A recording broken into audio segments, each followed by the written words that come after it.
Bonsoir à tous, bienvenue sur Vox Africa, bienvenue dans cette nouvelle édition de l'Afrique en débat.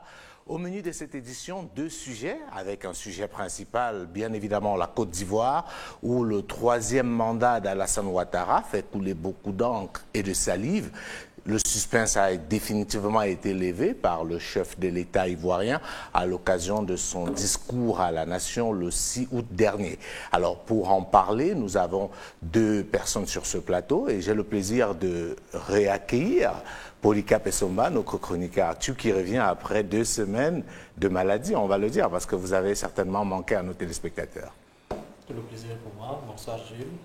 Et voilà, j'espère qu'on aura un bon moment d'échange avec le deuxième invité que tu vois certainement. Oui, le deuxième invité qui nous fait le plaisir d'être sur notre plateau, c'est Maître Assira, qui est avocat et universitaire. Maître Assira, bonsoir. Bonsoir Jules. Merci beaucoup d'avoir accepté notre invitation. Merci. Nous allons parler de la Côte d'Ivoire. J'ai annoncé 2 sujets. Le deuxième sujet est quasiment similaire au premier. C'est la question du 3e mandat de Alpha Condé, le président de la République de Guinée, qui lui ne s'est pas encore prononcé, même si son parti, effectivement, à l'occasion de son congrès la semaine dernière, en fait cette semaine, a souhaité qu'il soit le candidat de cette formation politique pour l'élection présidentielle. Nous allons parler de ces deux actualités, mais avec un gros plan, comme je disais tantôt, sur la Côte d'Ivoire. Et pour commencer, je vous propose de suivre cet élément de Valère Bougué qui plante le décor sur la situation actuelle en Côte d'Ivoire à l'aune du 3e mandat désormais confirmé de Alassane Ouattara. Sans surprise aucune, le président ivoirien n'a pas hésité à faire volte-face pour se porter candidat à un 3e mandat. Un revirement qui remet en cause la sacralité de son discours devant le Congrès ivoirien, où il avait annoncé son intention de passer la main à une nouvelle génération. Au-delà de cette annonce retentissante, le timing choisi par le président ivoirien pour annoncer cette candidature n'est pas fortuit.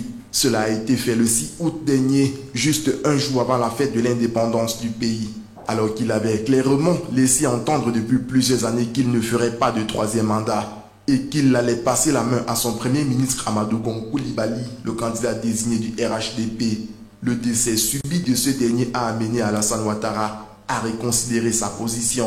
Pour justifier sa décision de se représenter, le chef de l'État a avancé un argument souvent répété par le parti au pouvoir, invoquant le risque que tous les acquis obtenus depuis 2011 soient compromis. En 2011, justement, le président Laurent Gbagbo ayant refusé de reconnaître sa défaite dans les urnes, Alassane Ouattara était arrivé au pouvoir par les armes grâce au soutien de l'armée française et des forces nouvelles.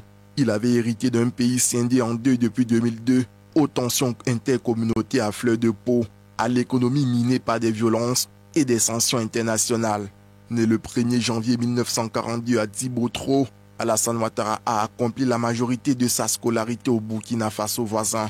Issu du nord du pays, majoritairement musulman, il a longtemps été le symbole de la crise identitaire qui a déchiré la Côte d'Ivoire.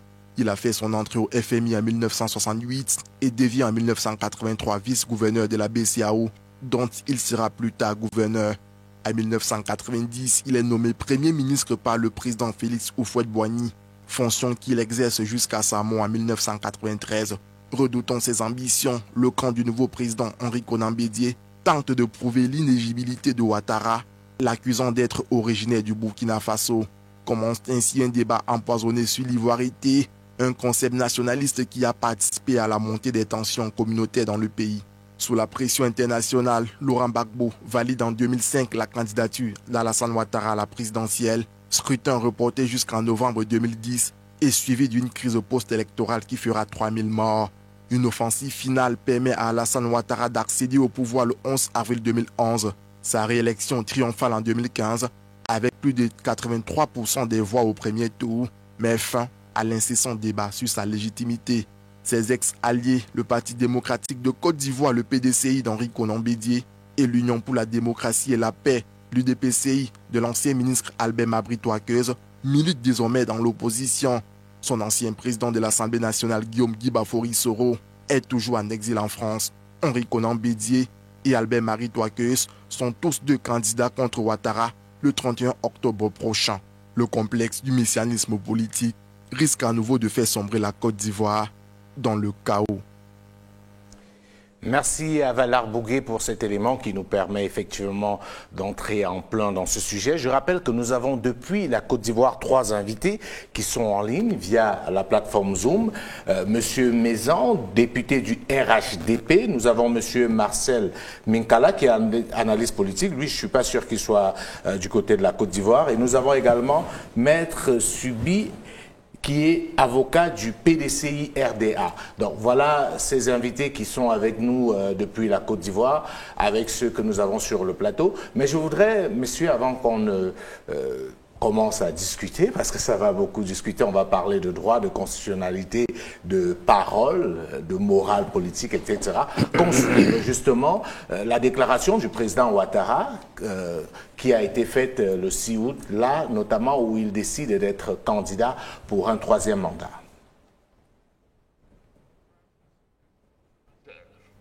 Et par devoir citoyen, j'ai décidé de répondre favorablement à l'appel de mes concitoyens me demandant d'être candidat à l'élection présidentielle du 31 octobre 2020. Je suis donc candidat à l'élection présidentielle du 31 octobre 2020. J'avais planifié ma vie après la présidence.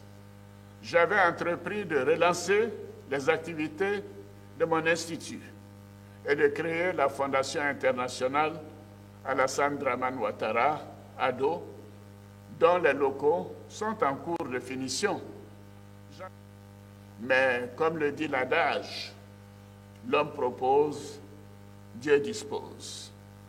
Les récents événements tragiques avec le décès du Premier ministre Amadou Gon Coulibaly laissent un vide au niveau de l'équipe que j'avais mise en place pour poursuivre et consolider le programme de développement économique et social pour lequel vous m'avez fait confiance. 60 ans, c'est l'âge de la sagesse et de l'accomplissement. En 60 ans, notre pays a fait du chemin. Certes, comme dans toute vie, il y a eu des hauts et des bas. Mais nous pouvons être fiers du chemin parcouru et confiants quant à l'avenir. Voilà la déclaration d'Alassane Ouattara. Vous avez pu suivre cette déclaration. Alors je commence rapidement avec vous, Polycarpe Essomba, qui est analyste politique, chroniqueur de l'actualité. Vous avez voulu prendre un pari avec moi, je me rappelle, il y a quelques semaines, vous étiez convaincu que Ouattara serait candidat. C'était un faux suspense, Jules, on voyait bien venir ce scénario se dessiner. Toutes les prises de parole au sein du RHDP tendaient à laisser croire que ça qu'on a assisté il y a quelques jours était en train de prendre forme. Même, je vais dire, le temps, Ouattara avait demandé qu'on lui donne le temps du réflexion, le temps était très court, et du recueillement. On avait bien compris que c'était quasi acté qu'il allait repartir pour une 3e mandature, en tout cas candidater pour un 3e mandat. Donc je ne suis pas plus surpris que cela, d'autant qu'effectivement, compte tenu de ce qu'on est à 3 mois de l'élection présidentielle, le RHDP avait-il le temps pour se réorganiser et désigner un nouveau candidat? Ça me semblait un peu à tout le moins très équivoque. Et donc les chances les plus évidentes pour ce parti de conserver la présidence ivoirienne étaient sans doute de repartir avec le champion qui est le président actuel.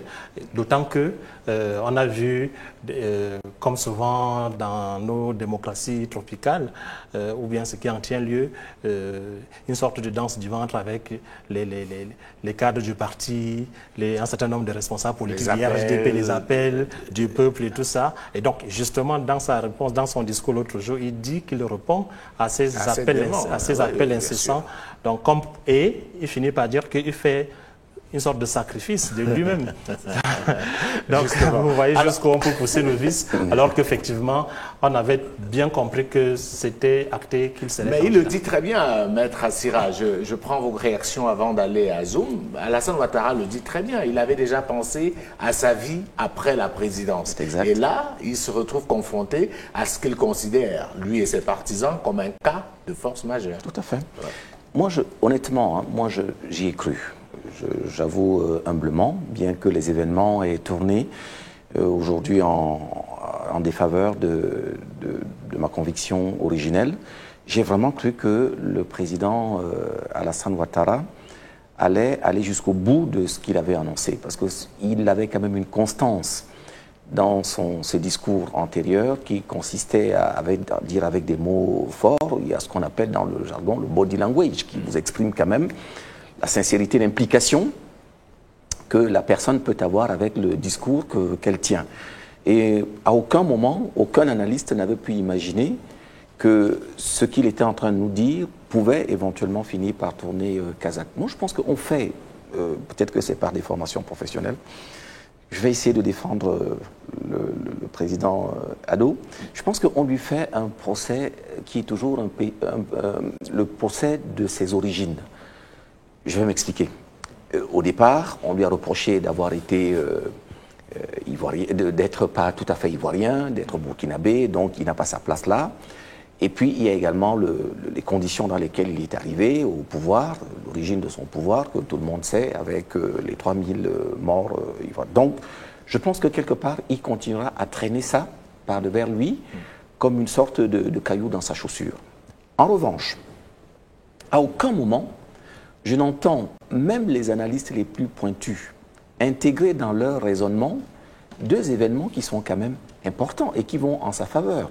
Ils désignent un dauphin qui est officiellement, qui est de façon internationale, reconnu par tout le monde comme étant celui qui va prendre sa place. Deuxième élément, ce dauphin décède. Ce qui est quand même, on va dire, pas commun dans le cours des élections politiques. Il eût fallu imaginer que, au moment où, c'est-à-dire il y a 2 ans de cela, le président Ouattara commence à annoncer qu'il va céder la place, qu'il est dans l'idée de fomenter que son premier ministre, celui qui va être son dauphin, va finir par décéder et ne pas prendre cet argument, voilà, lorsqu'on sait que le choix de Gang Coulibaly était contesté déjà au sein même du RHDP. Était-ce le meilleur profil? Et puis il faut aussi interroger cette forme de dévolution du pouvoir où on va continuer à penser que parce qu'on est président, on va désigner des dauphins comme ça. Est-ce qu'il n'eût pas été préférable, dans le cadre de cette grande formation politique, d'ouvrir un appel à la candidature? Certains avaient parlé de primaire. De primaire, et de laisser les ambitions s'exprimer plutôt que de désigner celui qu'il considère comme un fils, dont il savait par ailleurs qu'il était malade. Tout à fait.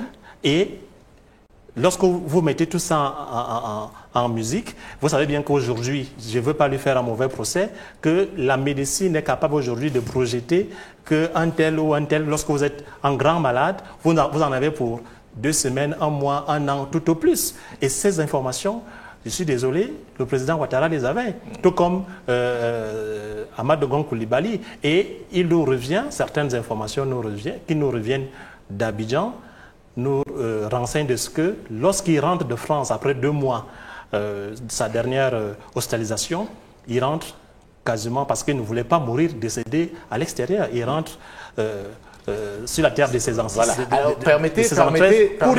permettez qu'on fasse le premier contact avec nos autres invités, autant pour moi. Commençons par M. Mézan du RHDP. Est-ce que M. Mézan est avec nous? M. Mézan, bonsoir. Bonsoir. Merci d'être sur Vox Africa. Merci d'avoir accepté notre invitation. Alors, je dois dire que vous êtes un militant comblé, soulagé, parce que le président Alassane Ouattara a accédé à votre demande. Mais tout à fait. C'était une demande qui a été formulée par l'ensemble des structures de base suite au décès de notre candidat, que vous savez, qui a été choisi, le Premier ministre Amadou Gang Coulibaly. Et quand on va à des élections, on va à des élections pour les gagner. Et donc, quand on va à des élections, on choisit le meilleur d'entre nous pour aller à la bataille. En réalité, c'est une bataille. Et le Premier ministre ayant été choisi et les événements qu'on a connus après, naturellement, celui qui était le mieux placé après le Premier ministre Amadou Gon Coulibaly, c'était naturellement le président de la République, pour la qualité du travail qu'il a bâti dans notre pays. Donc cet appel a été lancé par l'ensemble des instances du parti. Donc ça a été... J'ai cru entendre tout à l'heure que le mécanisme du choix du Premier ministre Amadou Gon Coulibaly n'est pas démocratique. Je dis non, la démocratie c'est aussi le choix, les mécanismes du choix que le RADP a adopté pour choisir le Premier ministre Amadou Gon a été le même mécanisme qui a eu cours la dernière fois lors du conseil politique, pour que l'ensemble des militants, l'ensemble des cadres, l'ensemble des élus, à l'unisson, demandent au président de la République de revenir, j'allais dire de reconsidérer sa position et de venir faire acte de candidature. Donc nous sommes donc des militants heureux qui avons donc le président donc a donc accepté à son adresse solennelle à la nation d'ici août qu'il accepte l'appel des militants, mais également l'appel des citoyens, l'appel des Ivoiriens, parce que l'appel n'a pas été seulement fait par les militants du RHDP. On a vu sur l'ensemble du territoire des chefs, des citadins, des citoyens, des cadres, de toutes tendances confondues, appeler le président Ouattara à faire acte de candidature. Donc je dois dire que nous sommes très heureux et fiers de cette candidature. Pour nous, la marche continue. Pour nous, nous nous organisons éventuellement pour l'investiture du président du RHDP, le président Ouattara est le candidat, le président du RHDP, son investiture, mais également pour la campagne. D'accord, alors merci pour vos premières prises de parole. Je vais essayer d'entrer en ligne aussi avec M. Marcel Minkala, qui lui est analyste politique. Est-ce que M. Minkala est en ligne avec nous? Oui, je vous écoute depuis Genève, en Suisse. Je suis en ligne, monsieur. Bonjour. Bonjour, monsieur Minkala. Merci beaucoup d'avoir accepté notre invitation. Alors, votre prise de parole, vous n'êtes pas militant, vous êtes plutôt analyste politique, donc vous avez un regard suffisamment éloigné, mais vous êtes un fin connaisseur, justement, de l'Afrique de l'Ouest de manière générale et de la Côte d'Ivoire. Alors, qu'est-ce que vous pensez de cette candidature d'Alassane Ouattara? Je vous remercie une fois de plus. La candidature de M. Alassane Ouattara ne m'a pas surpris. À partir du moment où la disparition de M. Amadou Gon Coulibaly avait été actée, les perspectives étaient ouvertes. Et de mon point de vue, cette candidature apparaissait comme une candidature naturelle. D'ailleurs, les différentes manifestations au sein du RHDP, les différents appels qui ont suivi ont fini par confirmer cela, même si lors de l'intervention que M. Ouattara avait faite pendant la session du conseil politique du RHDP, il avait laissé planer un doute, mais in fine, pour les fins observateurs, pour ceux qui suivent depuis de nombreuses années l'évolution politique de la Côte d'Ivoire, il était quasiment acquis que le président Alassane Dramane Ouattara serait candidat. Et ce qui a été fait de manière solennelle lors de l'adresse qu'il a faite à la nation au soir du 6 août 2020, à l'occasion donc du 60e anniversaire de l'accession de l'indépendance de la Côte d'Ivoire. C'est une candidature qui, de mon point de vue, coule de source et qui ne m'a pas surpris. Même si il y a quand même une certaine restriction que je souhaite mettre en avant, et cette restriction ne concerne pas simplement M. Alassane Dramane Ouattara, même si je suis de ceux qui pensent que dans un pays comme la Côte d'Ivoire, il est souhaitable aussi, c'est vrai pour la Côte d'Ivoire, c'est vrai pour beaucoup d'autres pays africains, que l'on renouvelle la classe politique, que d'autres forces politiques, que d'autres générations nouvelles arrivent aux responsabilités au fin de pouvoir prendre le relais de leurs illustres devanciers.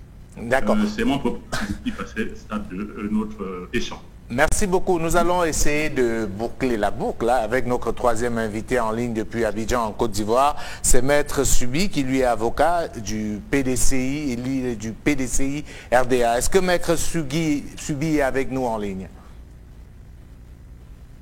Bonsoir, monsieur. Bonsoir, maître, et merci d'avoir accepté notre invitation. Alors, avec vous, je veux ouvrir le débat sur l'angle juridique parce que, justement, l'opposition en Côte d'Ivoire estime que ce troisième mandat d'Alassane Ouattara est un mandat illégal. Quelle est votre position par rapport à cette question?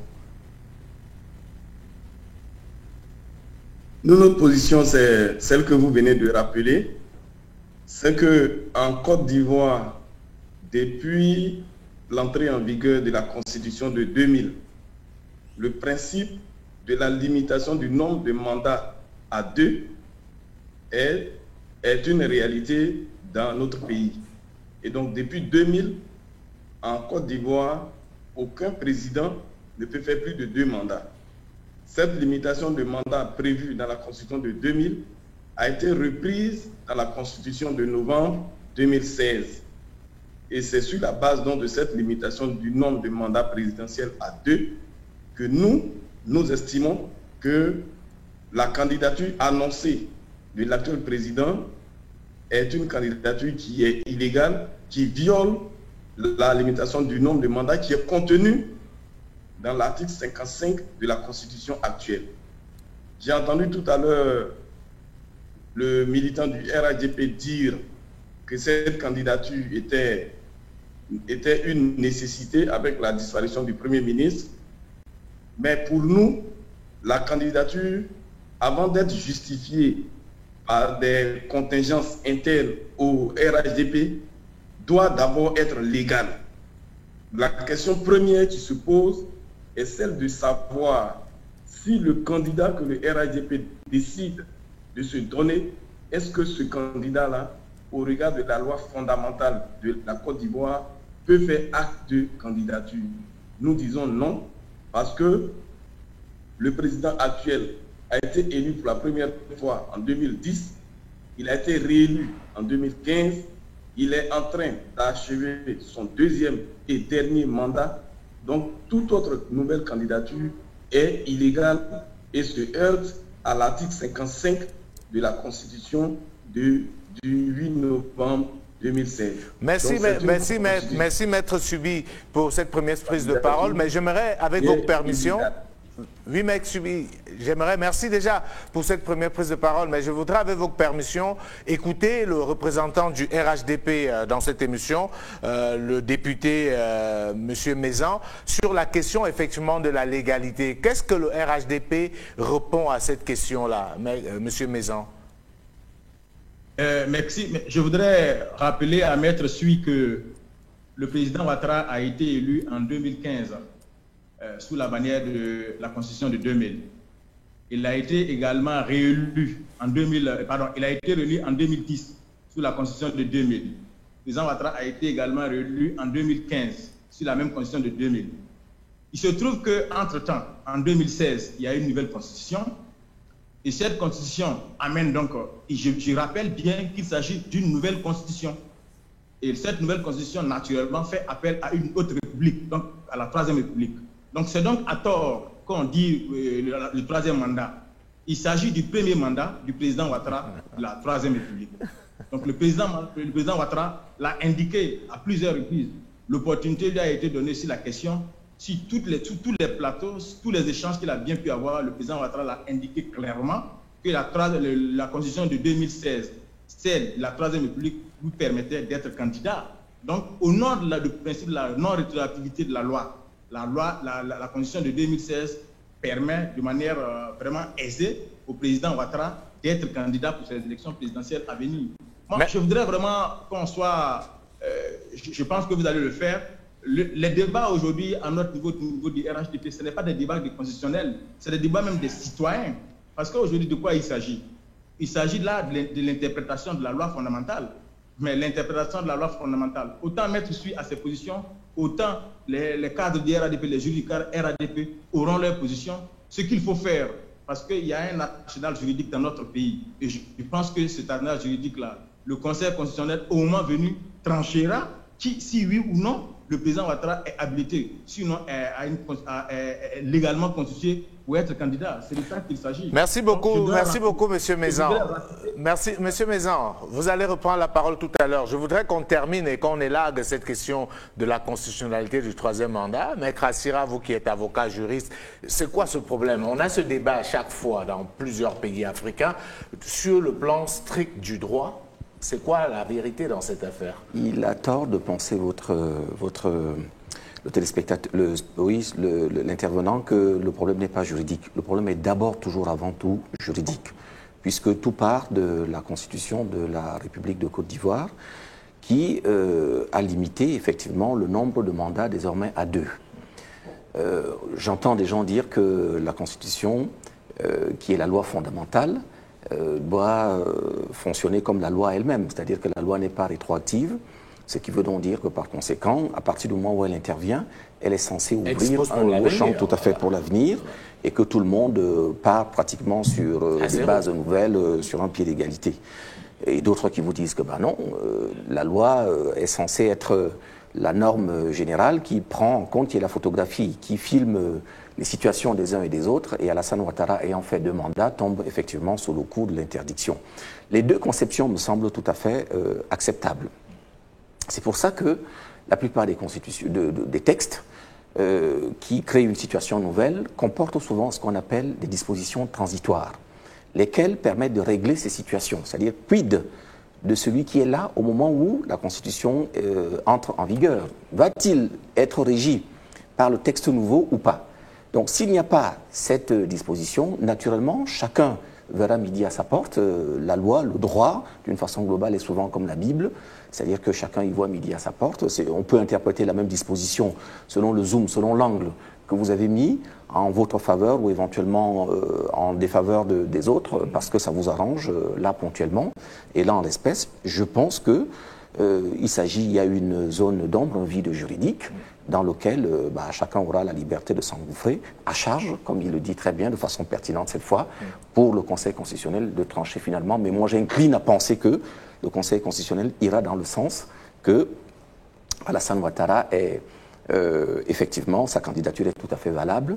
Sera-ce parce que il s'agit de la décision inévitable et juridique qu'il faut prendre, ou bien parce que le Conseil constitutionnel lui aussi peut être suspect d'être éventuellement sous l'emprise du pouvoir de Alassane Ouattara?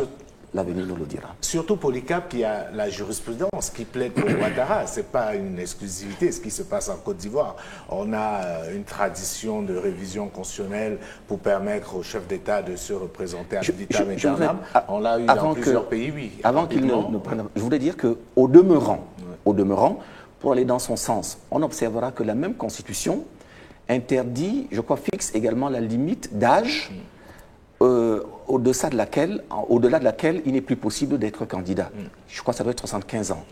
Et je pense qu'on est tous d'accord qu'il y a un candidat qui s'appelle M. Bédier, qui a 86 ans. Et M. Ouattara lui-même en a 78. Tout à fait. Si on s'arrêtait sur la Constitution de 2000... Éliminons. De toute façon, lui, il est déjà, encore une fois, suspect de quelle que soit l'option qu'il prendra en faveur d'une candidature. Il sera déjà, de toute façon, suspect de parti pris. Mais il se trouve qu'il y en a un autre qui, lui, n'est pas aux affaires, qui est ancien président, qui est un opposant, qui s'appelle M. Bédier, qui a pourtant déposé sa candidature à 86 ans, ce qui veut bien dire que la Constitution actuelle est sur un certain nombre de dispositions relativement mises entre parenthèses. Ce débat juridique va forcément se poursuivre, Polycarpe et Soma. Alors je voulais dire qu'à Alassane Ouattara, on lui fait ce procès, mais j'ai envie de dire il a la jurisprudence qui plaide pour lui, parce qu'on l'a vu dans plusieurs pays, que ce soit au Tchad, que ce soit au Cameroun, que ce soit au Togo, des chefs d'État en fonction, procéder à une révision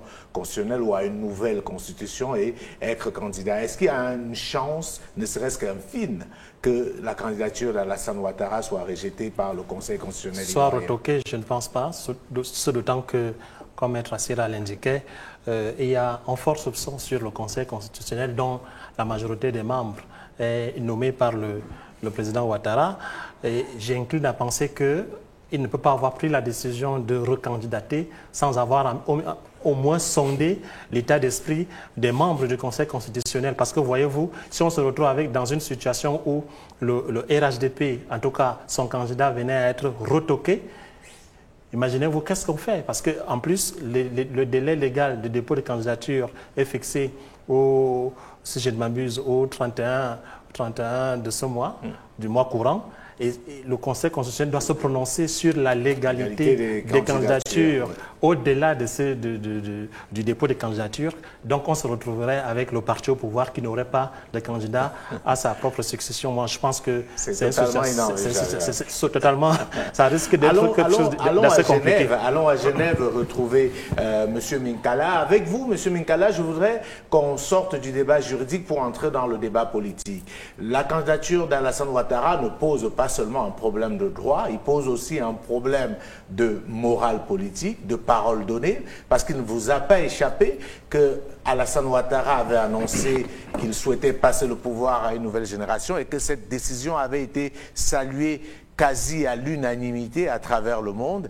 Est-ce qu'aujourd'hui, faire ce rétro-pédalage, quels que soient les arguments qu'on peut donner, ce n'est pas briser ainsi un rêve qui a été caressé par plusieurs Africains et même au-delà? Oui, je vous remercie pour votre question qui est centrale, qui est pertinente parce que c'est un problème qui intéresse l'ensemble du continent, au-delà du seul cas ivoirien. Moi, je suis de ceux qui pensent qu'il faudrait que l'on respecte les constitutions dans leur esprit et leurs lettres. C'est la raison pour laquelle, lorsque le président Alassane Ouattara avait fait part devant la face du monde de sa décision de ne pas se représenter, cette décision, cette approche avait été unanimement saluée. Bon, par la suite, la conjoncture politique en a décidé autrement. C'est certainement cette conjoncture politique imprévisible qui l'a peut-être ramené à réviser sa position. Mais au-delà donc du cas ivoirien, je constate, lorsque l'on survole la carte géopolitique de notre continent, l'Afrique, je peux me tromper, la pratique liée à la révision opportuniste des constitutions a surtout cours, de mon point de vue, dans les pays de l'espace francophone. Parce que lorsque l'on voit les pays de la zone anglophone et même lusophone, cette pratique n'est pas souvent de mise, c'est-à-dire, je vais lâcher le mot, manipuler la Constitution à des fins opportunistes pour pouvoir s'éterniser aux responsabilités. Ce que je dis, je ne l'applique pas nécessairement dans le cas ivoirien, parce qu'une fois de plus, chaque pays a ses réalités, les situations ne sont pas toujours transposables. Mais pour le principe, il est souhaitable que l'on respecte les constitutions dans leur esprit et leurs lettres. Parce que nul n'est indispensable, vous savez. Les cimetières sont pleins de personnes qui prétendaient être indispensables dans un pays. Chacun fait sa part dans le processus de construction démocratique, dans le processus de construction nationale. Et puis, il y a un souci aussi de renouvellement de la classe politique. C'est la raison pour laquelle, lorsque le président Alassane Ouattara avait annoncé début mars sa décision de ne pas se représenter, il était en adéquation avec de nombreuses attentes, notamment de la part de la jeunesse, de la part des forces de la société civile et différentes forces constitutives, donc les forces vives à l'échelle nationale comme au niveau africain. D'accord. Monsieur Minkala, si oui, vous permettez, je vous redonne la parole tout à l'heure. On va marquer une pause parce que dans quelques instants, mais je voudrais sortir en donnant la parole à Maître Sui du PDCI-RDA parce que son candidat notamment a été interpellé. Alors, Maître Sui, on questionne beaucoup l'âge de votre candidat, Henri Konan Bédié, 86 ans. Le reproche qu'on fait à Ouattara aujourd'hui, on pourrait le faire à Henri Konan Bédié. Qu'est-ce que vous répondez à cela? Non, le reproche qui aujourd'hui est fait à M. Ouattara par rapport à sa candidature, c'est pas par rapport à son âge. Le reproche qui est fait à sa candidature, c'est par rapport à la légalité de sa candidature. C'est le reproche qui lui est fait. Maintenant, concernant l'âge du président Bédié, lorsqu'on se présente à une élection, les conditions d'éligibilité sont fixées par la loi. Alors, est-ce qu'aujourd'hui, l'âge du candidat du PDCI-RDA est un obstacle à sa candidature? Je dis non. Parce que c'est vrai que sous l'empire de la Constitution de 2000, il n'aurait pas pu, ainsi que le président Ouattara d'ailleurs, il n'aurait pas pu faire acte de candidature aujourd'hui, mais cette condition d'âge maximum a été levée à la Constitution de 2016. Ben, Maître Sui, s'il vous plaît, ça veut dire que vous-même, vous réglez le problème de la légalité de la candidature de Ouattara, parce que si Henri Konan Bédié bénéficie de la nouvelle constitution de 2016, pourquoi Ouattara, lui, ne pourrait pas en bénéficier, puisque c'est cette constitution qui permet à Bédié d'être candidat? Non, la constitution ne s'applique pas aux deux de la même façon. Parce que tout à l'heure, j'ai entendu le député dire que la nouvelle constitution, que le président Ouattara a dit à plusieurs reprises que la nouvelle constitution remettait les compteurs à zéro et lui permettait à nouveau d'être candidat. Mais ce n'est pas, cette déclaration pour moi n'a aucune base juridique. Pour répondre à cette question, il faut se reporter aux dispositions transitoires qui sont contenues dans toutes les constitutions. Parce que la constitution de 2016 dont nous parlons ne vient pas créer l'État de Côte d'Ivoire. Cette constitution ne vient même pas créer la République de Côte d'Ivoire. On parle aujourd'hui de la troisième. Maître Su, on va vous reprendre tout à l'heure parce que la qualité n'est pas très bonne. On a du mal à vous écouter. La technique va essayer de s'activer pour qu'on ait une meilleure qualité d'écoute et qu'on puisse vous retrouver. Mais avant, Maître Su, il essaye de nous ramener sur le débat juridique, mais je voulais qu'on en sorte définitivement. Maître Assira, au-delà de tout ce qu'on dit, il y a un problème. Alassane Ouattara ne peut pas vouloir faire comprendre aux Ivoiriens que sur les 23 millions d'Ivoiriens ou sur les millions de membres ou bien de milliers de partisans de son mouvement, il n'y a personne, à part Amadou Gon Coulibaly, qui pouvait faire l'affaire. Est-ce que ce n'est pas une excuse très facile? Trop facile même, je pense. Et là, je pense que sur ce terrain-là, je suis entièrement d'accord avec vous. Comme je pense qu'il y a eu une carence, si ce n'est pas un échec tout simplement, parce qu'avoir fait 10 ans dans les conditions que l'on sait où il prend le pouvoir et n'avoir pas su créer une masse critique de jeunes qui soient susceptibles de prendre le relais de cette vieille génération qui vont rejouer encore là, parce qu'on retrouve pratiquement les mêmes protagonistes que ceux qu'on a toujours eus depuis l'après Houphouët. Je pense que là, de ce point de vue, le président actuel ne peut pas considérer que ce soit une grande réussite pour lui. D'un autre côté, l'analyste politique le disait très bien, pour nous tous, c'est un véritable échec. Je ne sais pas si juridiquement il est en faute, je ne sais pas si politiquement il pouvait faire autrement. Je pense qu'effectivement il était peut-être un peu coincé, mais d'un point de vue de l'image générale que cela peut donner, je pense que c'est catastrophique, c'est tout simplement cataclysmique, parce qu'il a expliqué, encore une fois, avec des mots qui étaient forts, en indiquant d'ailleurs, en se prenant lui-même en exemple, en indiquant qu'à partir de son âge, il aspire à faire d'autres choses. Et il n'a plus la même vigueur. Tout à fait. Il a dit. Tout à fait. Oui. Alors, comment pouvez-vous... En plus, il a même invité certains de ses pairs. Vous vous souvenez Tout à fait. le discours qu'il a tenu à l'endroit du feu président zimbabwéen. Il a invité à quitter le pouvoir, qu'à son âge, il n'est plus possible de diriger. Quel est l'argument? Quand il a complètement savonné lui-même sa planchette, comment peut-il être crédible sur lui-même et évidemment pour les autres, avec l'exemple pitoyable que ça peut donner? On sait très bien qu'il ne peut plus, puisque lui-même il a avoué qu'il ne peut plus. Il n'est plus en capacité physique de mener cette charge qui est une charge lourde. Je trouve que d'un point de vue de la morale, du respect de la parole, de sa propre parole, c'est une véritable catastrophe pour l'image que ça peut donner de la femme. Alors, quelles peuvent être les conséquences de ce rétropédalage? Parce que qu'on se le dise, c'est un rétropédalage. Alassane Ouattara a fait volte-face.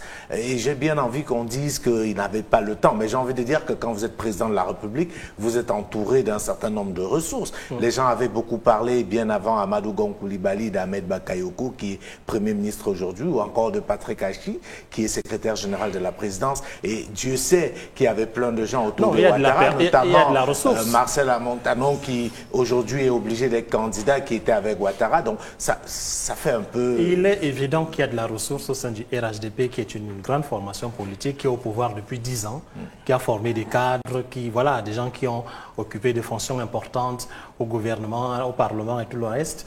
Et moi, je pense que quand on a la position d'un président de la République et qu'on se laisse dicter l'agenda, je crois que c'est autant de... Peut-être c'est là aussi qu'il a fait erreur, je pense. C'est tant que je suis en capacité de déceler des erreurs que pourrait commettre un chef d'État.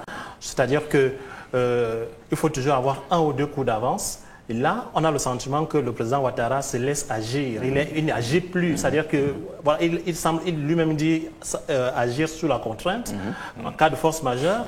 Comment fais-tu pour être chef d'État et te retrouver dans une situation d'urgence alors que tu as eu, comme disait Maître Assir, 10 ans pour quand même envisager la suite, préparer un certain nombre de choses. Je crois que de ce point de vue-là, c'est un immense échec. D'autre part, est-ce que c'est toujours bien de... Voilà, la parole présidentielle aussi, d'aucuns... Il faut savoir quoi dire et mesurer ce que l'on dit. Peut-être c'est-il aussi un peu trop vite prononcé pour engranger je ne sais quel bénéfice. Parce que vous savez bien, lorsqu'il a annoncé qu'il se retirait... Oui, il avait eu des faveurs de l'opinion. De l'opinion, y compris et toute l'Afrique francophone, toute l'Afrique en général a applaudi cette C'était assez exceptionnel pour le noter. Parce que c'est assez rare sur les tropiques dans nos pays, y compris en Occident. Vous savez ce que Macron en avait dit, le président français et tous les autres. Est-ce qu'il s'est un peu trop vite prononcé? Est-ce qu'il était vraiment convaincu de ce qu'il disait? Ça interroge, ça interpelle sur la valeur de la parole d'un homme de cette posture-là. Et c'est là que... Voilà, la pertinence de ces arguments le disqualifie aujourd'hui. Voilà. La technique nous fait savoir que c'est de nouveau possible d'entrer en contact avec nos invités depuis la Côte d'Ivoire et Genève. Maître Sui, je reviens avec vous parce que j'ai dû vous interrompre tout à l'heure pour des raisons techniques. Alors, vous étiez en train de nous amener encore sur le débat de la légalité, mais je voudrais qu'on sorte de là. La question aussi était celle du renouvellement de la classe politique en Côte d'Ivoire, parce que pour beaucoup d'analystes, il est inconcevable qu'Henri Konan Bédié puisse être le candidat du PDCI-RDA en 2020, à 86 ans, ayant été voté à plus de 99%. Est-ce que ça veut dire que ce parti, qui est le parti historique de la Côte d'Ivoire, n'a pas d'autres ressources qu'Henri Konan Bédié, qui, rappelons-le, a déjà eu le privilège d'être chef de l'État? Non, je vais répondre à votre question, mais vous me permettrez rapidement de terminer ce que je disais pour terminer sur la question de la légalité qui, pour moi, est un débat important. C'est un débat important qui s'ouvre avec la candidature du président. Je disais que j'invite le député du RHDP et même les députés du RHDP à bien lire les dispositions transitoires de la Constitution de 2016.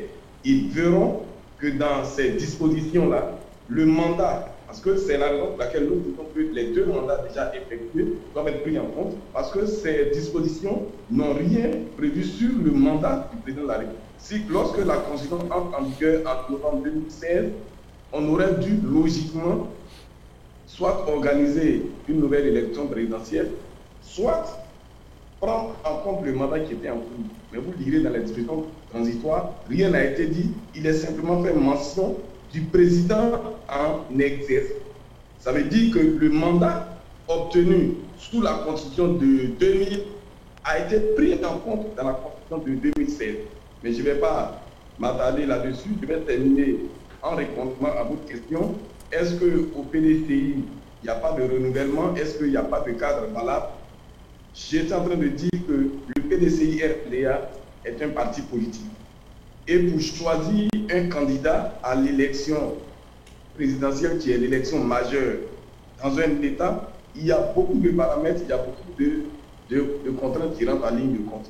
Et c'est au regard d'éléments internes que les militants du PDCI-RDA ont choisi le candidat Henri Konan Bédié, pas parce qu'il n'y a pas d'autre cadre, mais pour l'heure, au regard de la situation politique, pour préserver l'unité du parti, et au regard donc de la situation politique qui prévaut en Côte d'Ivoire, les militants du PDCI-RDA ont jugé utile que le candidat le mieux placé, ou du moins le militant le mieux placé pour nous garantir la victoire à cette élection organisée dans ce contexte politique particulier de 2020, c'est le président Henri Konan Bédié qui est appelé, et comme il a dit lui-même, à gouverner pas seul, mais avec une équipe de jeunes militants du PDCI-RDA.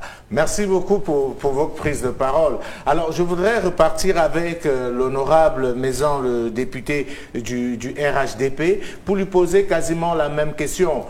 Monsieur Maison, comme vous l'avez si bien entendu, beaucoup de gens se posent la question de savoir pourquoi Ouattara, est-ce un messie? Est-ce que, à part Amadou Gon Coulibaly, la nouvelle génération dont parlait Alassane Ouattara était constituée d'un seul individu? Pourquoi pas d'autres personnes? Pourquoi pas vous-même, comme le lance sur le plateau Polycarpe Essomba? Je voudrais dire que ce serait vraiment faire injure au RHDP de dire qu'à part Amadou Gon Coulibaly, il n'y a pas d'autres cadres qui puissent être à même de procéder à cette élection présidentielle. Mais je reprends au mot maître Sui. Une élection présidentielle, ce n'est pas une élection locale, ce n'est pas une élection législative, ce n'est pas une élection communale. C'est une élection qui fait appel à l'ensemble des citoyens sur l'ensemble du territoire. Et c'est fort de cela que depuis 2015, depuis 2016, que vous voyez que le Premier ministre Amadou Gon Coulibaly a été préparé à la fonction. Il y a eu des actions, il y a eu des rencontres qui ont été menées pour porter le Premier ministre Amadou Gon dans le cœur de nos militants et dans le cœur des citoyens ivoiriens. On ne peut donc pas, à 3 mois des élections, et comme le maître Sui l'a dit, dans ces contextes particuliers, à 3 mois, quand on perd notre candidat, qu'on se perd donc le luxe de prendre un risque et de prendre un autre candidat, alors qu'on a un candidat naturel, le président de la République. Oui, c'est vrai, on a entendu dire que le président de la République est revenu sur ses paroles. Mais lui, au moins, a eu le courage de dire qu'il passait la main à une nouvelle génération. Mieux, il a proposé un autre candidat qui a été retenu par son parti. Il était donc de bonne foi de passer la main à une nouvelle génération, ce qui n'est pas le cas. J'entends souvent aussi dire, quand on dit non, le président Ouattara est revenu sur sa parole. Mais je voudrais vous rappeler que le président Henri Konan Bédié, lors d'une interview à France 24, l'a clairement indiqué qu'il était en train de faire son dernier combat à 80 ans. Et qu'à 80 ans, il ne voit pas pourquoi il se présenterait à une élection présidentielle. Il en a 86 ans aujourd'hui et il est candidat pour le compte du PDCI-RDA. C'est la même chose, c'est le même reproche qu'on peut faire pour le président Gbagbo. Le président Gbagbo a dit lors d'une interview toujours à France 24 qu'à partir de 75 ans, on n'a plus l'aptitude nécessaire pour prendre en charge, étant donné que la charge présidentielle est une charge lourde, qu'on ne pouvait pas le faire. Tous ceux sont revenus sur leur parole. Le président Ouattara a eu l'élégance et la courtoisie de dire effectivement, je pense que la charge présidentielle est énorme et il a fait en sorte que le RHDP choisisse un candidat en la personne de Amadou Gon Coulibaly pour que nous allions à cette élection. Ironie du sort, Amadou Gon Coulibaly est décédé à 3 mois des élections présidentielles. Le RHDP ne peut donc pas se payer ce luxe, ne peut pas donc prendre de risque en choisissant un autre candidat. On n'a donc pas le temps de faire en sorte que l'autre candidat qu'on va choisir puisse être, qu'on puisse le transposer dans la mémoire collective des Ivoiriens. Parce que c'est de ça qu'il s'agit. On a estimé, l'ensemble des structures, l'ensemble des citoyens, l'ensemble des militants, l'ensemble des élus ont estimé qu'il était opportun de demander que le président revienne sur sa parole et qu'il porte le maillot, comme on le dit en Côte d'Ivoire. Et c'est ce que nous avons fait. Oui, Monsieur Maison, merci pour votre prise de parole. Nous allons repartir du côté de Genève, retrouver Monsieur Minkala. Je voudrais, Monsieur Minkala, qu'on se projette un peu, parce que j'ai envie de dire, pour parler de manière prosaïque, ça commence à bien faire en Afrique, avec ces chefs d'État qui refusent de quitter le pouvoir. Si, j'ai envie de dire, l'Afrique de l'Ouest, et encore mieux, quand on se penche du côté de l'Afrique centrale, c'est une véritable catastrophe. Vous avez en Guinée équatoriale Teodoro Obiangema Mbazogo qui est là depuis 41 ans, si je ne m'abuse. Au Cameroun, à côté, vous avez Paul Biya qui est accroché depuis 38 ans. En Guinée, au Tchad, vous avez Idriss Déby Itno, 30 ans. Au Congo, vous avez Denis Sassou Nguesso qui cumule 34 ans au pouvoir. Et tous sont des pays francophones, vous l'avez évoqué tout à l'heure. Et on voit aujourd'hui en Côte d'Ivoire, Alassane Ouattara qui veut partir, finalement ne part pas, quelles que soient les explications. Tout à côté en Guinée, c'est le professeur Alpha Condé qui est appelé par ses partisans à être candidat pour un 3e mandat. Est-ce qu'il y a une corrélation, selon vous, entre le caractère francophone de ces États et justement cette conservation, cette confiscation du pouvoir ad vitam aeternam? Oui, je vous remercie, Monsieur Domché, pour la question qui est centrale. De mon point de vue, je ne dirais pas qu'il y a une corrélation entre le fait francophone et une forme de pratique qui vise à s'éterniser au pouvoir. Parce que, malgré tout, il y a des pays d'Afrique francophone qui montrent le bon chemin et qui sont notamment localisés en Afrique de l'Ouest. Je veux faire mention du cas du Sénégal, qui est un cas légion, qui est notoirement connu. On peut aussi mettre en avant d'autres cas, le Niger. Le Bénin, par exemple.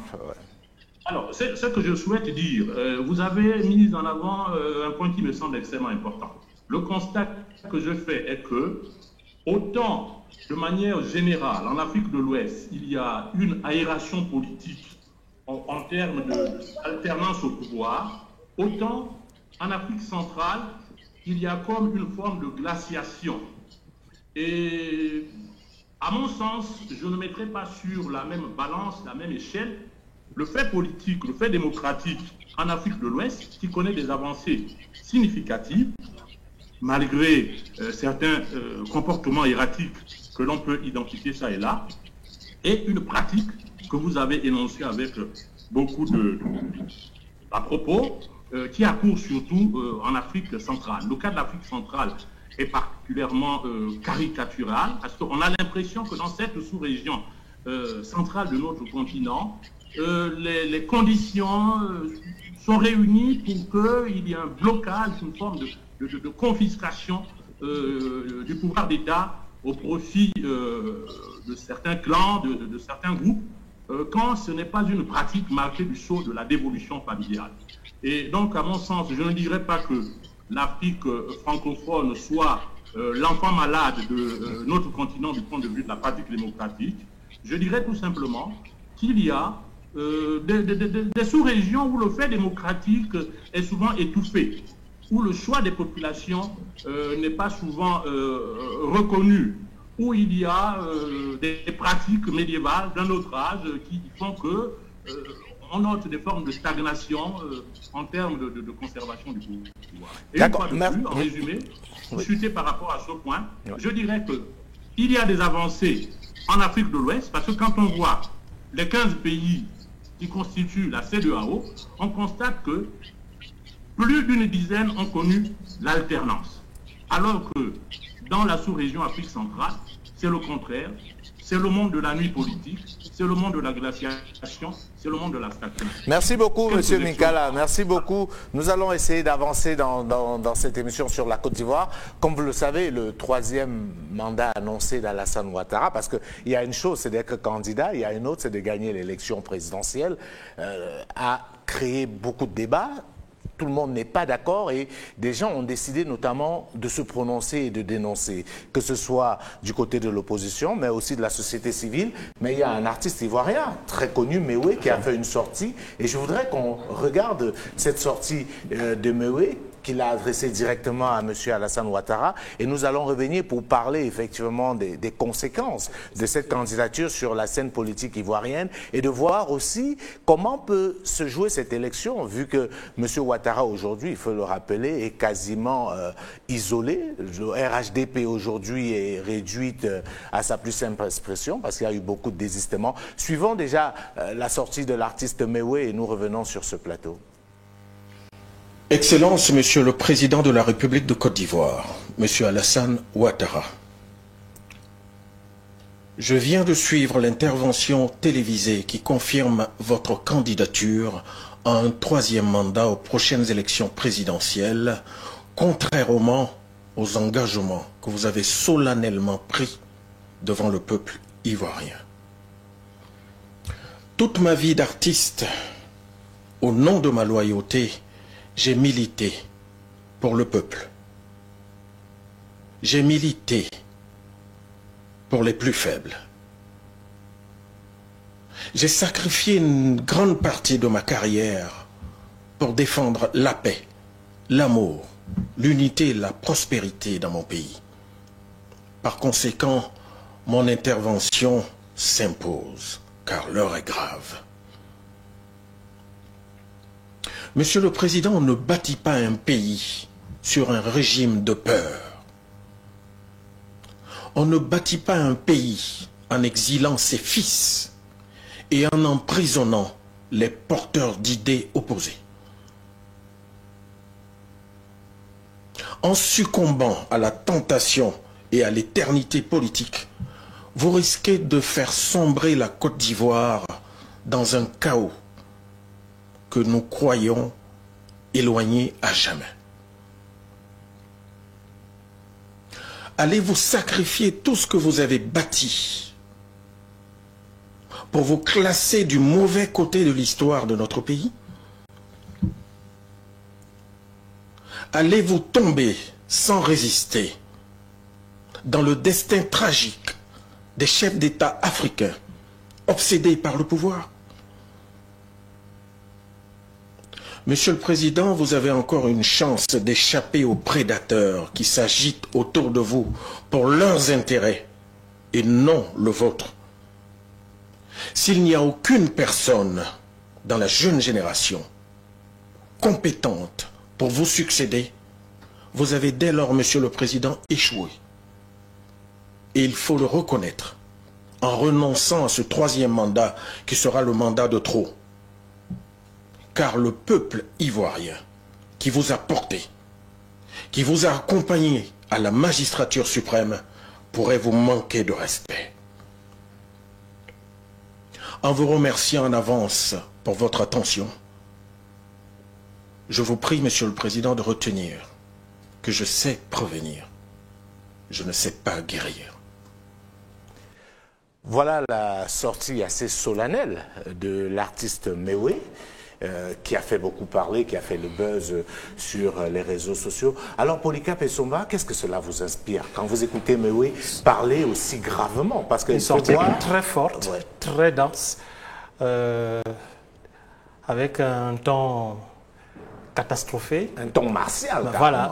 Lorsqu'on sait que par ailleurs, il est quand même un peu proche d'Alassane Ouattara, on l'a souvent vu au palais échanger sur un certain nombre de sujets avec le président. Donc, je crois qu'on est parti dans une grosse zone d'incertitude par rapport... Déjà, constater que la campagne est partie sur des mauvaises bases. La campagne, il y a déjà comme une forme de fédération, de clivage.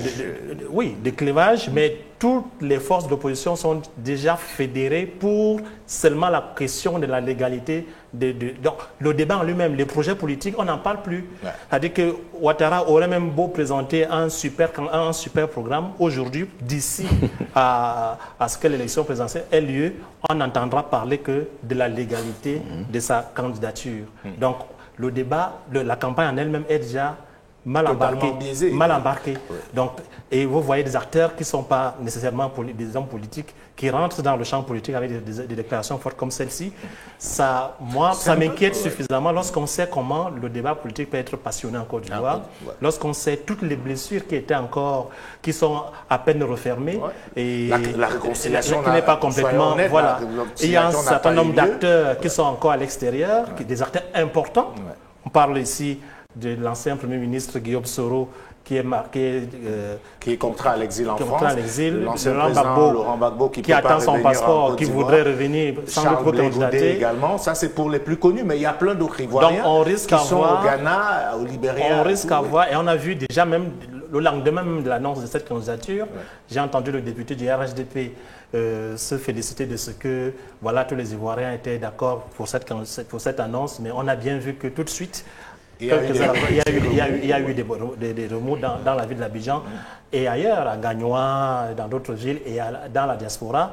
J'ai bien peur qu'on reparte dans un cycle de tourments et de violence dans ce pays que nous aimons bien et qui malheureusement n'avait pas encore complètement refermé les blessures de 2010. Maître Assira, avant qu'on aille sur Zoom, la réaction de Mewé met quand même en avant un certain nombre de choses qui tendent aujourd'hui à se reprendre. Ce sont des artistes, ce sont des hommes de culture qui décident de s'engager. La Côte d'Ivoire, Mewé n'est pas un précurseur. C'est un pays où on a eu beaucoup d'artistes engagés. Je pense à Tikenja Fakoli, Alpha Blondy, qui sont des gens qui n'ont pas peur de prendre la parole pour le dire. On a vu que ce phénomène aussi a commencé à se faire au Cameroun avec Richard Bona, qui aujourd'hui se lâche totalement. Valsero, je n'en parle pas parce que c'est le combat de sa vie. Donc j'ai envie de dire, qu'est-ce que cela peut apporter de manière concrète? Parce qu'on a souvent reproché à cette société civile-là de regarder les choses à distance. Moi, je n'ai pas vu, honnêtement, je n'ai pas vu l'impact à ce jour des artistes dans la vie politique concrète. Parce que, mais oui, ce qu'il dit, évidemment, est extrêmement fort, c'est très poignant. Il a choisi un ton délibérément solennel, avec des mots qu'il martèle de façon... voilà, ça claque. Mais quelle que soit l'émotion qu'il peut mettre dans son discours, ça reste toujours que l'avis de Mewe. Je la respecte, je le respecte. C'est un artiste populaire qui est suivi. Tout aussi, à fait, hein, donc, mais qui a une autorité. Si c'était monsieur n'importe qui, vous vous douterez bien qu'on n'en parlerait pas. Ils sont des porte-voix, c'est un fait. Mais je ne pense pas que... C'est pour ça que je vous ai dit au début que je n'ai jamais vu... On n'a pas encore réussi à mesurer. Peut-être que tous les deux, qui êtes dans les médias, vous avez de meilleurs éléments que moi. Je n'ai jamais réussi à voir l'impact que l'artiste peut avoir sur le cours de la vie politique d'un pays. Quand même, maître, lorsqu'on met en parallèle, c'est peut-être pas un artiste, mais on a vu au Libéria, pas très loin de la Côte d'Ivoire, un ancien footballeur devenir chef d'État. Donc, c'est des gens qui ont, peut-être pas des militants, mais qui ont des foules de fans, de partisans, des gens qui croient en eux, qui... Voilà, je pense que si Mewe venait à donner un mot d'ordre, des gens pourraient éventuellement suivre, même si il ne compte que par lui-même lorsqu'il faudra aller voter, il ne compte que pour Mewe. Mais je pense bien que le porteur, le promoteur des Oblazo a en Côte d'Ivoire des milliers de fans qui ont été sensibles à ce discours et qui le partagent. Ah oui, Maître Assira termine et on va aller sur Zoom pour... Je n'ai pas dit que son opinion est tout à fait neutre, mais je veux dire l'impact réel que ça peut avoir sur le cours d'une élection, que ce soit ici au Cameroun ou en Côte d'Ivoire, puisque c'est d'elle qu'il est question aujourd'hui, ou même dans des pays où la démocratie est beaucoup plus évoluée et où il y a vraiment un métier d'artiste avec une culture de l'artiste qui a une parole publique, une parole qui compte. J'ai rarement vu, vraiment, très honnêtement, l'impact que l'opinion qu'un artiste pouvait avoir avait sur, je veux dire, l'impact, conséquence que l'opinion d'un artiste pouvait avoir sur une élection. Tout à fait, sur le choix des citoyens. Retrouvons nos invités depuis Zoom, depuis la Côte d'Ivoire. Je voudrais effectivement, parce qu'on va sortir de la Côte d'Ivoire dans un instant, puisque nous devons parler de la Guinée aussi. Alors, je vais revenir avec nos invités depuis Abidjan, Monsieur Mézan du RHDP. Je voudrais effectivement qu'on puisse boucler cette émission en posant la question, est-ce qu'il y a lieu d'avoir peur? Parce que Mewe annonce quasiment un chaos et on entend les voix se lever pour justement dire que ça commence à craindre du côté de la Côte d'Ivoire. Monsieur Mézan, est-ce qu'il y a raison d'avoir peur? Est-ce que la Côte d'Ivoire court, selon vous, le risque de replonger dans le même chaos qu'on a connu il y a 10 ans aujourd'hui? Quand j'ai écouté avec beaucoup de ici l'artiste Mewe, j'avoue que je n'ai pas l'habitude de donner des jugements de valeur sur les opinions des gens, mais j'avoue que j'avais cru entendre, j'ai cru que j'étais en train d'écouter un leader de parti politique. Je pense que quand on est artiste et quand on regarde, on fait un bac sur ce que la Côte d'Ivoire a connu, je pense qu'en tant qu'artiste, quelles que soient les circonstances dans notre pays, ce qu'on doit prôner, c'est la paix et le développement. C'est vrai, il peut y avoir des dysfonctionnements, il peut y avoir des problèmes, mais un artiste qui est censé être un leader d'opinion, il doit appeler à l'apaisement et pas au chaos. Pour revenir à votre question, je dois dire qu'il n'y a pas de feu à la maison. Parce que c'est vrai, l'opposition est dans son rôle de faire en sorte d'activer les tensions et tout, mais je dois vous dire que depuis que le président Ouattara a pris les rênes de la Côte d'Ivoire, il y a une stabilité dans notre pays. Et je voudrais vous faire quand même l'inventaire. Vous voyez, le président Henri Konan Bédé a été chassé du pouvoir en 1999 par une mutinerie qu'il a emporté. Le président Gbagbo est parti du pouvoir de la même façon. Depuis 1999, donc, depuis 1999 jusqu'à maintenant, le président Ouattara est le seul président de la République qui est en train de conduire son mandat à terme. Pas que le pays n'a pas été attaqué. Vous avez assisté avec nous les attaques des commissariats, les attaques des gendarmeries, les mutineries qui ont eu lieu. Mais gérer un pays, c'est prévenir. Et la Côte d'Ivoire, c'est se prémunir contre les attaques, tant internes qu'externes. Et je pense que nos concitoyens, tous aspirent à la paix et au développement. Et ils savent que c'est ce que leur offre le président Ouattara. Parce que depuis 9 ans, notre pays a été constamment attaqué de l'intérieur comme de l'extérieur, mais jamais on n'a flanché. Et cette dynamique-là, elle sera maintenue. Alors, je pense que les Ivoiriens, la paix, comme le dit le président Ousmane, Monsieur Mézan, si vous permettez, je vais terminer rapidement avec vous et ce sera la dernière question. Vous êtes en train de nous peindre un tableau qui ne reflète pas forcément la réalité. Quand vous dites que les choses vont plutôt bien, on se rend compte aujourd'hui que le pays est quasiment encore en train de se diviser et cette fois-ci en plusieurs morceaux. Vous avez aujourd'hui au sein de votre mouvement, le RHDP, de nombreuses défections. Vous avez aujourd'hui Alassane Ouattara qui a contre lui tous ses anciens partisans. Est-ce que ce n'est pas des conditions d'une élection explosive qui s'annonce réellement? Guillaume Soro, comme on le disait, en exil. Laurent Gbagbo ne peut pas rentrer en Côte d'Ivoire. Marcel Anontano a quitté le bateau. Le vice-président donc également est parti. C'est vraiment une situation beaucoup plus complexe. Vous semblez nous dire que tout va pour le mieux dans le meilleur des mondes, mais c'est parce que la réalité nous démontre. Je voudrais vous inviter à plus de près l'événement qui évolue, l'évolution des choses en Côte d'Ivoire. C'est normal, hein, dans une organisation politique, autant il y a des gens qui vont, autant il y a des gens qui viennent. Vous ne dites pas tous ceux qui sont venus. Il y a beaucoup de cadres qui sont venus au regard du projet que le président a présenté et de l'embellie économique que notre pays a connu. Je ne suis pas en train de dire qu'il n'y a pas de problème en Côte d'Ivoire. Parce que je suis en train de dire. Je suis en train de dire qu'il n'y a malheureusement, techniquement, je pense qu'on a perdu M. Mézan. Des situations chaotiques telles. Oui, M. Mézan, vous êtes en ligne, on vous écoute, la connexion n'est pas très bonne.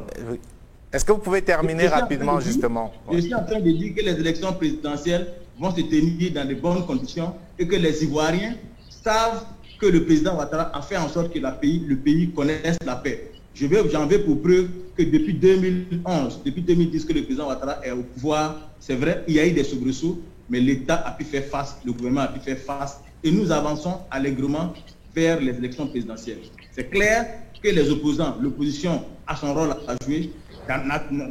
Naturellement, un pouvoir politique aspire à faire en sorte qu'il y ait en face une opposition. C'est ça qui rime la vie politique, c'est ça qui donne le charme de la démocratie.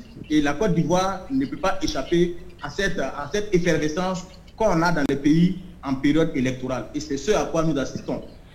Alors, merci beaucoup, M. Mézan, d'avoir accepté d'être avec nous sur cette émission. Je vais donner la parole à Maître Sui également pour terminer. Et je lui pose quasiment la même question. Maître Sui, est-ce que selon vous, il y a des raisons d'être inquiet? Est-ce qu'il y a des raisons de s'inquiéter par rapport notamment à une éventuelle crise? Parce que là, on est déjà dans une crise préélectorale, mais on sait que la crise la plus redoutable peut être la crise post-électorale. Est-ce que vous pensez qu'il y a des raisons d'être inquiet?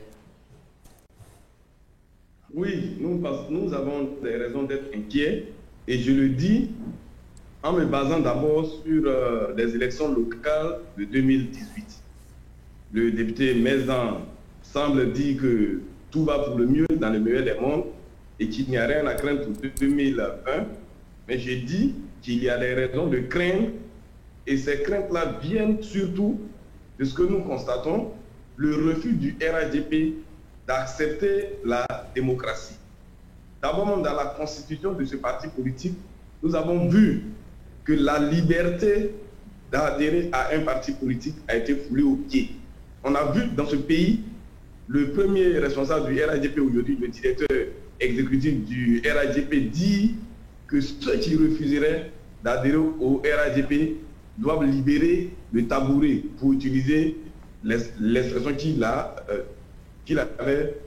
avait donc employé à cette occasion, en violation de la Constitution qui interdit la discrimination fondée sur les opinions politiques. Ensuite, après l'élection de 2018 qui a été émaillée de beaucoup de violences, je prendrai seulement l'exemple de Bassam.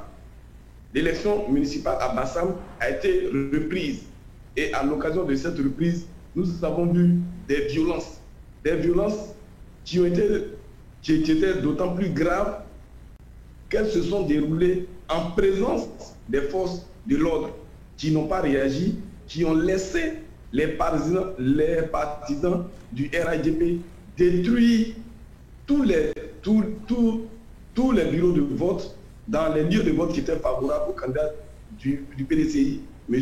Ezali, qui était le maire sortant. Ensuite, à la suite de ces élections locales, nous avons vu toutes ces supposées adhésions de maires élus sous l'étiquette indépendante ou sous les critères du PDCI qui prétendument sont venus adhérer au RAGP. Et aujourd'hui, le RAGP donc se donne cette majorité de façade qui n'existe en réalité pas. Donc quand nous regardons... Pour terminer, Maître Sui, pour terminer s'il vous plaît, parce qu'il nous reste très peu de temps. Oui. Donc pour terminer, j'ai dit quand nous regardons ce qui s'est passé lors des élections locales de 2018, nous avons des raisons de craindre parce que pour nous aujourd'hui, le RAGP est un parti qui refuse les règles du jeu démocratique. Merci beaucoup, Maître Sui. Merci d'avoir accepté de participer à cette émission. Nous allons sortir de la Côte d'Ivoire, mais pas définitivement, puisque je suis convaincu que dans les semaines à venir, nous serons obligés de reparler de ce pays-là. Nous allons marquer un arrêt. Nous restons avec M. Minkala qui va intervenir dans le deuxième sujet sur la Guinée. Nous suivons cet élément de Valère Bourguet qui nous permet de planter le décor et nous venons rapidement parler de la Guinée pour sortir de cette émission. À tout de suite. Malgré une vague de contestation, les délégués du parti au pouvoir en Guinée ont plaidé jeudi pour que le président sortant, Alpha Condé, soit le candidat à la présidentielle d'octobre prochain. Un choix qui divise la classe politique et qui pourrait attiser de nouvelles tensions dans le pays. Le parti du président Alpha Condé estime qu'il est le meilleur profil pour porter les couleurs du parti à la présidentielle d'octobre prochain.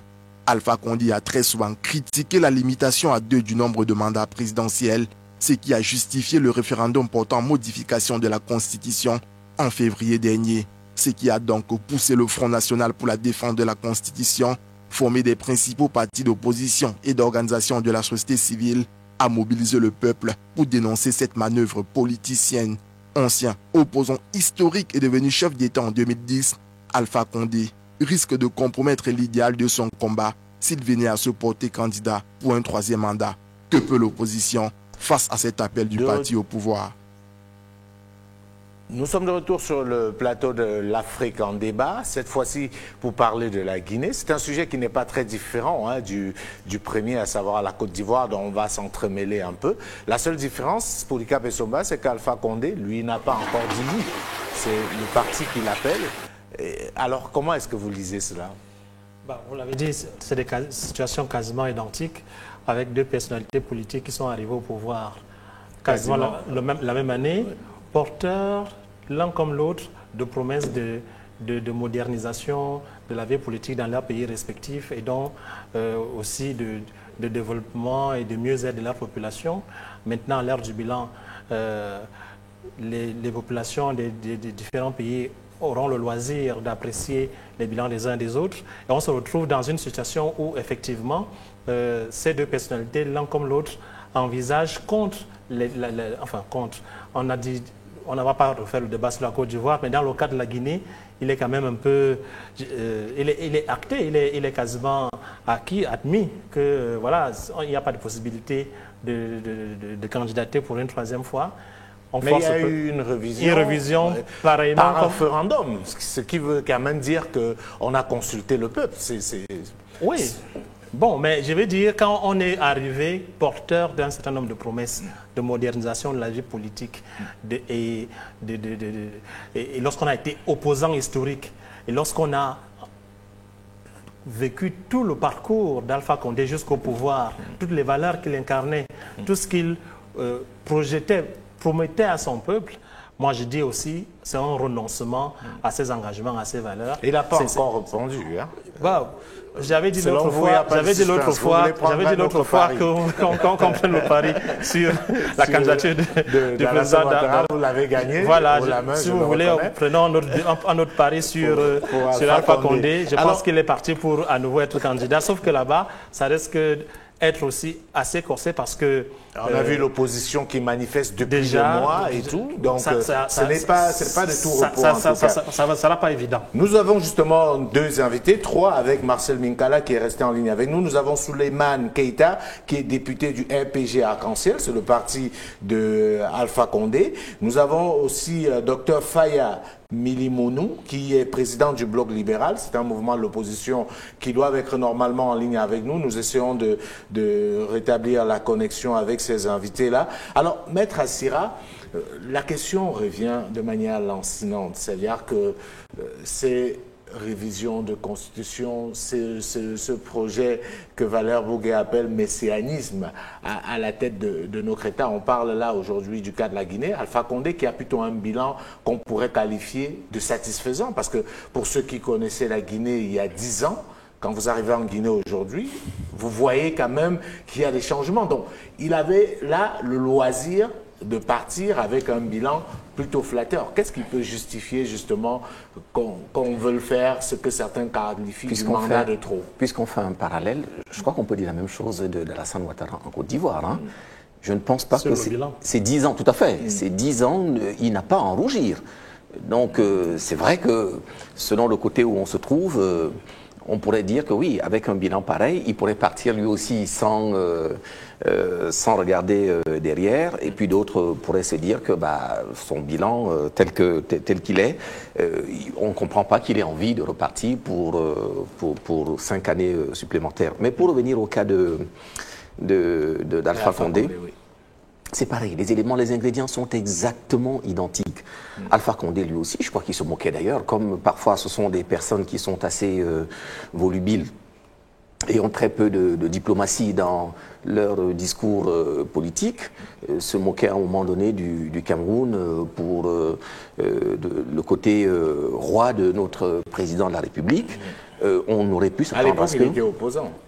Oui, bon, je veux dire qu'il y a quand même une continuité, il y a un continuum de la pensée et du bonhomme. Et aujourd'hui, je suis un peu étonné que, arrivé au pouvoir, les convictions qui étaient les siennes autrefois puissent changer autant.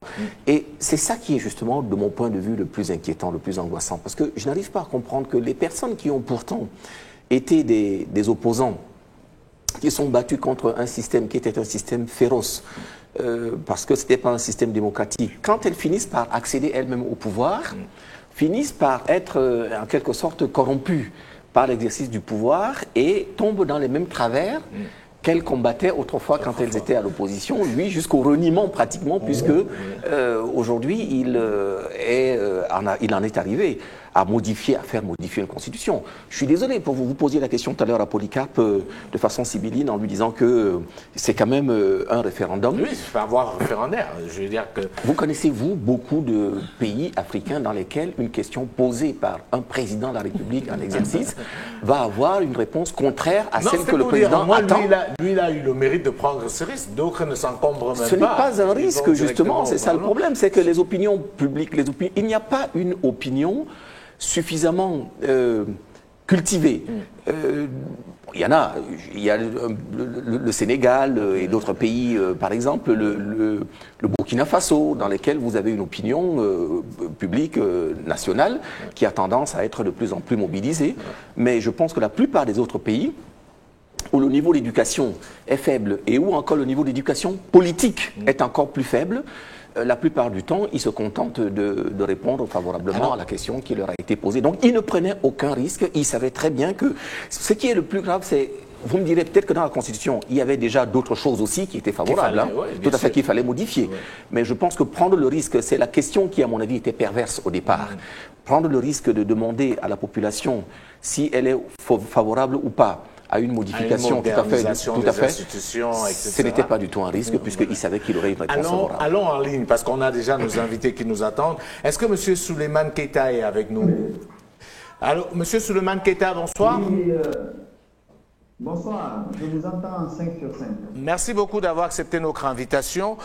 Alors, la première question que je vais vous poser, pourquoi le choix du RPG Arc-en-Ciel se porte sur Alpha Condé? N'y a-t-il pas d'autres cadres? J'ai l'impression de me redire en parlant de la Côte d'Ivoire tout à l'heure. N'y avait-il pas personne? N'y avait-il pas quelqu'un d'autre pour justement porter cette candidature, étant donné aussi l'âge du président Condé et du fait qu'il a fait déjà 2 mandats? Oui, merci beaucoup. Effectivement, comme vous le savez, le RPG Arc-en-Ciel, en relation avec l'ensemble de ces structures, mais aussi des partis alliés, a organisé la convention de manière assez séquentielle à cause de la Covid-19. Et les résolutions de cette convention, bien entendu, le choix porté sur le professeur Alpha Condé pour conduire aux élections présidentielles du 8 octobre prochain.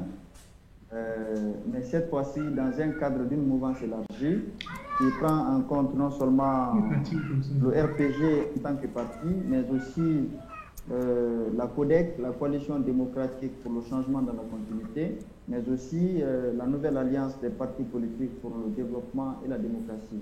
Ce choix est motivé simplement par le fait qu'aujourd'hui, le professeur Alpha Condé reste, si vous voulez, la figure emblématique à même de continuer à inscrire la Guinée dans la voie du développement véritable, au regard des résultats extrêmement élogieux, même si les défis restent très grands en Guinée, parce que vous savez, notre pays a été confronté à beaucoup de difficultés la décennie, enfin, les 50 dernières années écoulées. C'est un pays où pratiquement on est obligé de reprendre tout, dans tous les secteurs.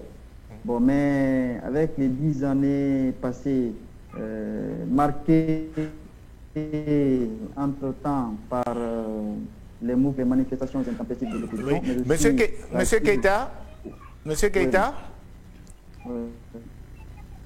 Keïta, est-ce que vous m'entendez? Oui, la connexion n'est pas très bonne, donc on vous a perdu un peu sur la fin. Je voudrais qu'on aille un peu vite parce que je ne suis pas sûr qu'on aura l'occasion d'avoir une meilleure qualité d'écoute. Mais la question que je veux vous poser, sous fond peut-être de provocation, est-ce que vous avez conscience qu'Alpha Condé n'est pas éternel et qu'un jour ou l'autre, il faudra bien se passer de lui? Je n'ai pas compris s'il n'est pas éternel, c'est ça vous avez Oui, parce que vous semblez nous dire que c'est la figure, c'est la personne, mais vous savez bien qu'il n'est pas éternel. Et à un moment donné, le RPG Arc-en-Ciel aura besoin d'une autre élite, la Guinée aura besoin de quelqu'un d'autre. Absolument. Et vous savez qu'il a 82 ans. On n'est pas en train de tomber dans le culte de personnalité. Loin de moi, mais je veux simplement vous faire remarquer que, parce que la Guinée est sortie de 50 années de gouvernance, marquée par la corruption, le sous-développement, parce qu'en réalité, on ne peut constater de véritable développement dans aucun secteur après 50 ans. Alors, le professeur Alpha Condé arrive dans un contexte de ce genre. La classe dirigeante au pouvoir s'est scindée en deux, c'est ça. C'est-à-dire qu'il ne faut pas avoir le complexe de le dire. À part quelques rares acteurs qui sont arrivés dernièrement, mais c'est que la gestion, enfin, les dirigeants sous Conté et sous le feu Sékou Touré se sont scindés en deux. Il y a des gens qui ont décidé de soutenir, d'accompagner le professeur Condé. Peut-être qu'ils ont compris que sa vision était la mieux indiquée, mais d'autres sont devenus des opposants. C'est pour vous dire qu'en Guinée, vous avez une classe politique qui n'est pas forcément des politiciens par conviction. Ce sont des gens qui sont en possibilité d'être au pouvoir, donc on devient des opposants irréductibles. Voilà. Il y a cette situation de fait. Donc pour nous, de la génération montante, nous pensons qu'aujourd'hui, le professeur Alpha Condé est une occasion pour nous si vous voulez, de réussir deux paris. Premièrement, réussir à consolider les acquis, notamment au plan de l'énergie, au plan agriculture, au plan de la stabilité macroéconomique, mais aussi une occasion pour nous de nous définitivement de cette classe politique corrompue qui en réalité ne constitue pas une alternative face au professeur Alpha Condé. Merci, merci beaucoup Monsieur Keïta. Monsieur Keïta. Merci si vous m'écoutez. On a d'autres invités en ligne à qui on doit donner la parole et nous n'avons plus assez de temps. Je vous promets que nous aurons l'occasion de revenir vers vous parce que nous aurons une émission consacrée cette fois-là spécialement à la Guinée, l'actualité nous bousculant un peu cette semaine. Alors je voudrais avoir le docteur Faya Milimono en ligne. Est-ce qu'il est là, docteur Faya? Oui, je suis là. Comment allez-vous? Ça va très bien, et vous-même. Alors, je voudrais rapidement avec vous, vous êtes président du Bloc libéral qui est un mouvement de l'opposition. Je présume que vous n'êtes alors pas du tout d'accord avec l'appel du RPG Arc-en-Ciel qui voudrait voir Alpha Condé rempilé pour un 3e mandat. En fait, c'est ce que Albert Einstein appelle la folie. La folie, c'est quand on fait la même chose encore et on s'attend à un résultat différent.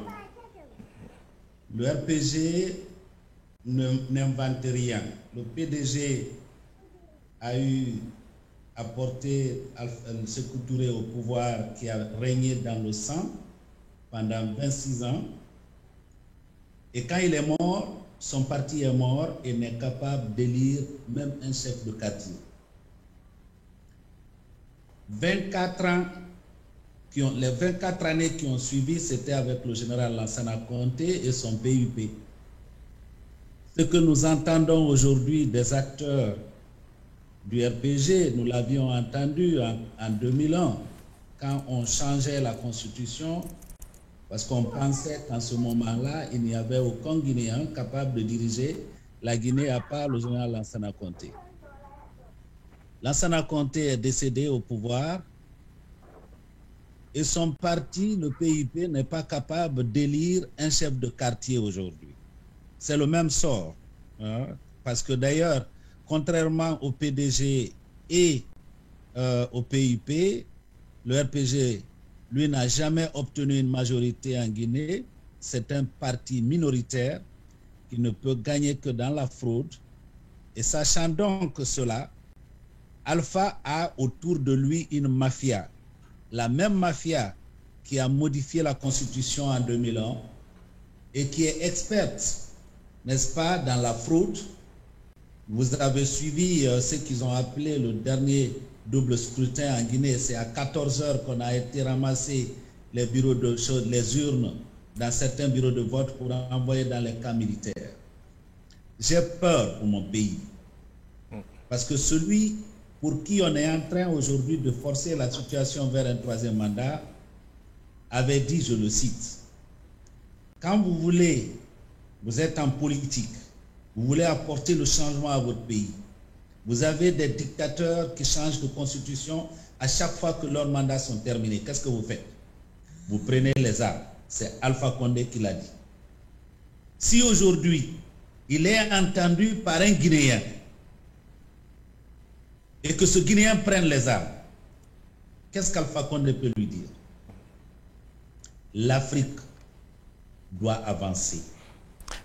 D'accord. Merci beaucoup, Dr Faya. Merci beaucoup, Dr Faya, d'avoir accepté d'être notre invité dans cette émission. Nous allons revenir vers vous, comme je le disais tantôt, pour faire tout un débat sur la situation en Guinée, parce que c'est une situation aussi importante et intéressante, surtout que c'est l'un des pays aussi les plus politisés d'Afrique, qui a une tradition, effectivement, du débat politique depuis Sékou Touré. Je voudrais terminer avec Marcel Minkala, qui lui est analyste, qui va avoir un avis un peu d'experts sur la question de la Guinée.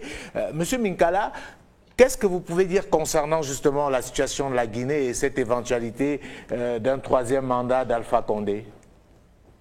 Je vous remercie pour la question qui est là aussi très pertinente et centrale.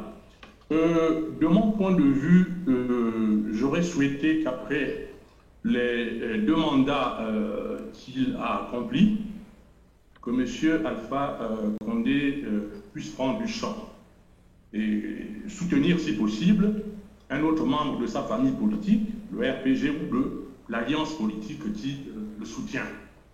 M. Alpha Condé est une personnalité remarquable au regard de la qualité de sa trajectoire politique, au regard du combat qu'il a mené pour la promotion de la démocratie, non seulement en Guinée, Conakry, son pays d'origine, mais aussi sur le continent. Ces faits d'armes, donc, sont légion. C'est la raison pour laquelle, après avoir exercé 2 mandats au niveau de la responsabilité politique suprême dans son pays, de mon point de vue, j'aurais souhaité qu'il puisse prendre du champ et créer les conditions de renouvellement, d'un passage de témoin à la nouvelle génération. si possible, à l'intérieur du camp politique qui le soutient, au fin de mieux préparer l'avenir. Parce que je suis convaincu qu'à l'intérieur du RPG, je suis profondément persuadé qu'au sein de l'alliance politique qui soutient le professeur Alpha Condé, il y a des ressources politiques de qualité